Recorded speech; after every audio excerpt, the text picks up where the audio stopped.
In this video, let's take a look at offsetting the random line here in the northeast quarter of the section from 540/460 to 600/460 and offsetting that from the random line to the true line. I'm going to bring up my traverses, and I've got the section 14 retrace traverse currently tagged. I'm also going to tag loop 6.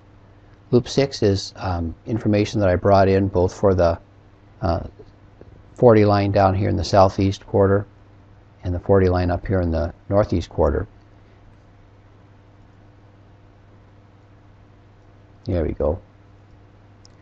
I notice that I've got a number of shots here, and I'm use the zoom point so I can create separation here and move myself in, and I see I'm going from 211.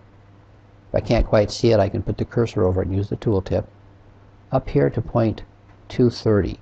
Okay, so I want to select those points and offset those to the true line. So I'm going to right click 211 and choose Edit Traverse. Traverse PC opens up the traverse that contains that point, and I can see that I can go from 211 down to 230. I'm going to hold the Shift key and left click 230 to select those points. Now I'm going to go COGO Offset Interval. This is the PLSS command that allows us to offset to a line. And we'll notice right away that I'm using the same what list that I did when I was exporting points, and I've told Traverse PC I'm going to offset these 21 points that are found in loop 6. And now I want to tell Traverse PC what line I want to use. I'm going to use the little chevron here and come in and click this point label because I can see it right there. I could slide the drawing over, I guess, and pick the other point the same way, or I could just type it in. Or do you see there's a double chevron here? If I can see that 40 line clearly, I can just use a double chevron and select the line, and that would be just fine. Now there are a couple of options here before I actually tell Traverse PC to create those offsets. One is that I need to decide how I want to store the points here, and I want to save these as side shots so I can actually have information in the traverse that gives me the offsets as well as an offset report we're going to look at. Then I want to come down and tell Traverse PC I want the offsets to the latitudinal arc. This is what makes it geodetic. So we're using a geodetic line inside the section, not a planar line. And then it's really my choice whether I do cardinal directions or perpendicular. I'm going to choose cardinal directions here. So let's go ahead and compute this information here. But I'm right away going to hit the summary button and then close out this dialog box.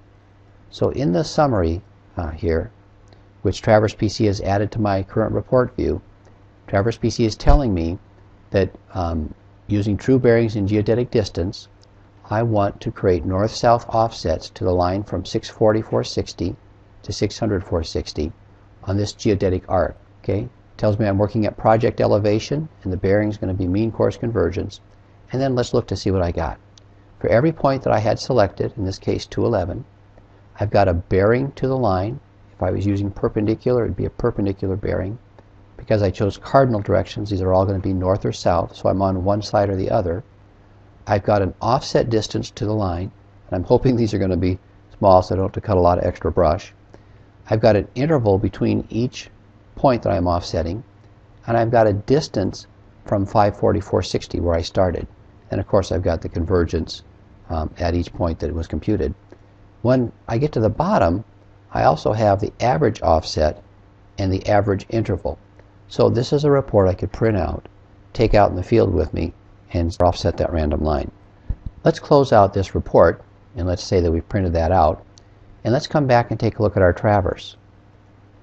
Remember that we said we wanted to use that side shot option. So for every point that we selected, starting with 211, Traverse PC has created an offset point. And this is going to show up like a side shot would be. But an offset point has its bearing determined by the offset selection that I chose, perpendicular or cardinal. And here are those same distances. Here's 136, that would be to the right. Here's a minus 0.82, so that would be to the left. Okay. So I have the information here in the traverse as well